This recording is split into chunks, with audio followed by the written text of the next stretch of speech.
Ayam ini adalah salah satu ayam paling menarik di 2023, bukan cuma karena tampangnya yang cantik, tapi juga karena konfigurasi drivernya. Jadi halo dan selamat datang di Aftersound Review, dan ini adalah review gue untuk Kinera Celeste Phoenix Call. Sebelumnya thank you dulu untuk Bro Sebastian dari Sound Dignity yang udah kirimin ayam ini ke gue untuk gue review. Dan harganya adalah sekitar $130. Di Indonesia mungkin berapa ya? 1,7 mungkin 1,8an lah. Dan menggunakan satu dynamic driver, 2 balance and mature, dan 2 microplaner driver. Gua rasa itu pertama kali gua ketemu konfigurasi driver seperti ini. Seperti biasa aja akan gua breakdown review ini mulai dari build fit, frequency response, suara, dan juga perbandingannya.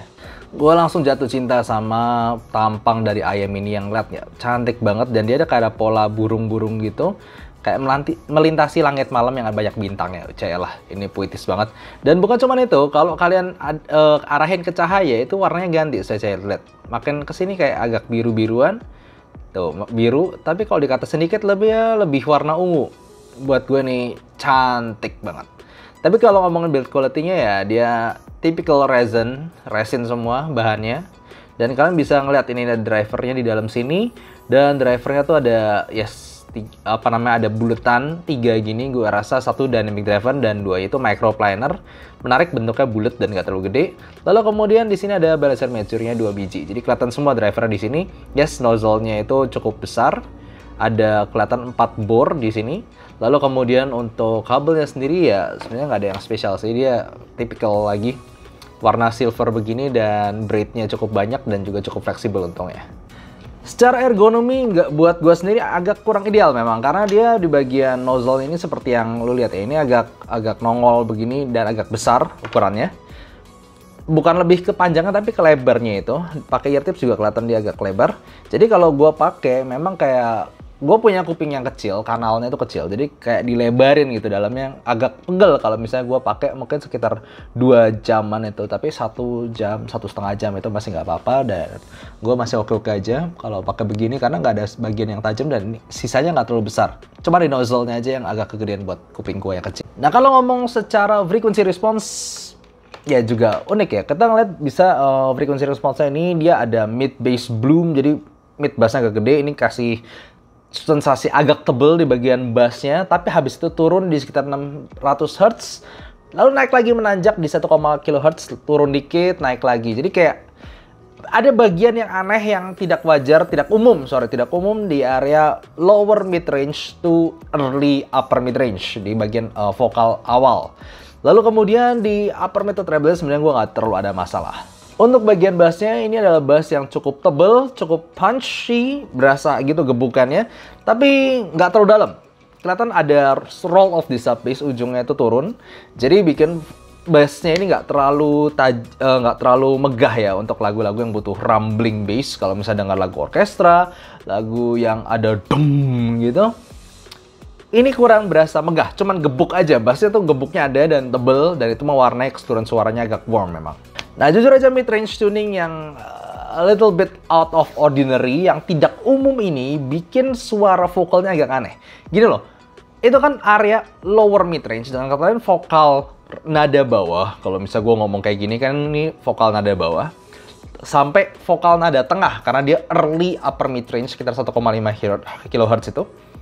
Itu bikin ada bagian-bagian tertentu di lagu itu yang nadanya tuh dia belum sampai tinggi. Kalau tinggi kan udah upper mid range, di sini nadanya tuh belum terlalu tinggi, dia belum terlalu teriak, tapi ada bagian yang kayak satu bagian kok di satu bagian agak mundur, di satu bagian bisa tiba-tiba agak maju, dan itu bikin vokalnya kurang balance aja, kurang kayak nggak ya, agak nggak jelas lah buat gue secara positioning, dia mau maju apa mundur, agak aneh di situ.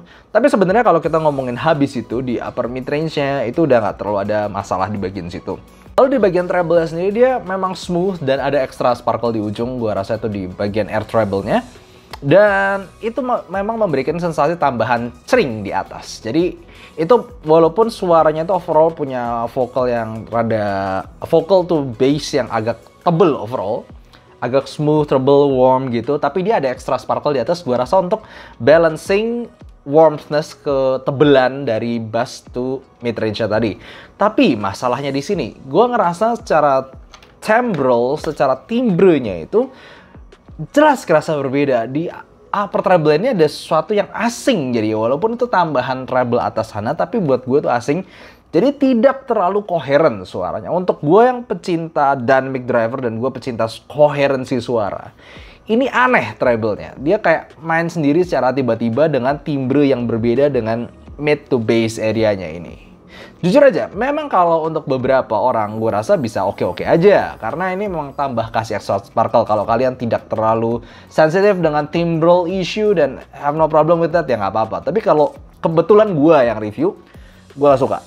Secara teknikal gue bisa bilang fine, detail biasa aja. Kita ngomong masalahnya harga sekitar under 2 juta ya. Under 2 juta kan benchmark gue itu sekarang ya, kalau mau planar S12, kalau mau hybrid ada macam SIMGOT EM6L gitu.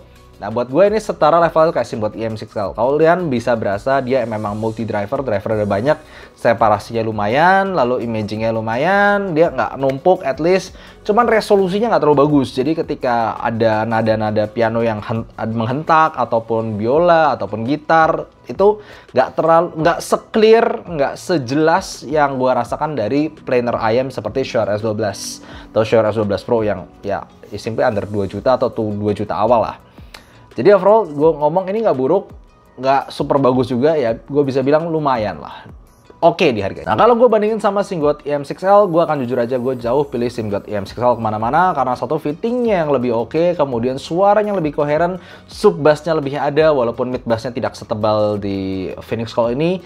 SIMGOT EM6L bassnya lebih bisa dalam, lebih kerasa rumbling ya, dan upper mid to treble-nya dia koheren, smooth dan cukup bisa extended sambil linear juga. Jadi overall suaranya lebih kohesif, suara lebih nyatu secara overall dan di harga lebih murah. Di harga kalau di luar sana $110, di sini sekitar 1,5-1,6 jutaan. Kinera Phoenix Call ini di harga udah 1,7-1,8 jutaan. Jadi ya, gue kemana-mana bakal pilih SIMGOT EM6L. Dan kalau dibandingin sama Shure S12, ini jelas dari depth, kedalaman bassnya, kecepatan transientnya, impactnya, hentakan nadanya, sampai kejelasan nada-nada note definitionnya, semua nggak ada yang bisa ngalahin S12 buat gue. Tapi memang S12 ini memang berasa lebih agresif di upper mid to treble-nya, berasa mungkin agak tajam, agak capek buat beberapa orang.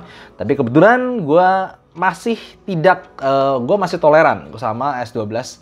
Agresifnya itu gue masih lebih toleran dibandingkan suara yang tidak terlalu kohesif, tidak terlalu koheren overall. Jadi ya gue sekali lagi, gue kemana-mana pilih S12. Jadi overall apakah buruk? Gue bisa bilang, at least menurut penilaian gue, yes. Kurang koheren, tuningnya aneh, resolusi juga tidak bagus-bagus amat. Gue nggak terlalu ada ngerasa secara sound quality, gue nggak terlalu ada yang ngerasa dia spesial di sini atau dia bisa mengalahkan yang lain atau bikin dia jadi sesuatu yang harus dipertimbangkan di harga segini. Cuman memang kalau lu cari sensasi yang unik lah, bisa dibilang unik. Kalau buat gue sih aneh dan unik kan satu katanya agak positif, satu agak negatif. Buat gue ini aneh. Tapi kalau buat lu unik, no problem. Sekali lagi ini hobi lumayan subjektif. Buat gue ini aneh, buat lu unik dan bagus nggak apa-apa, beli aja. Dan memang gue harus akuin secara tampang bagus banget. Tapi jujur aja gue sangat kecewa karena gue sangat berharap gue bisa suka ini karena I love how it looks. Itu cantik banget. Tapi ya jujur aja lah, Kinera itu salah satu brand yang gue nggak pernah bener-bener suka sama suaranya manapun. Kayaknya dia harus belajar tuning lagi deh. Oke, gitu aja untuk review kali ini. Thank you for watching and see you next time. Bye-bye.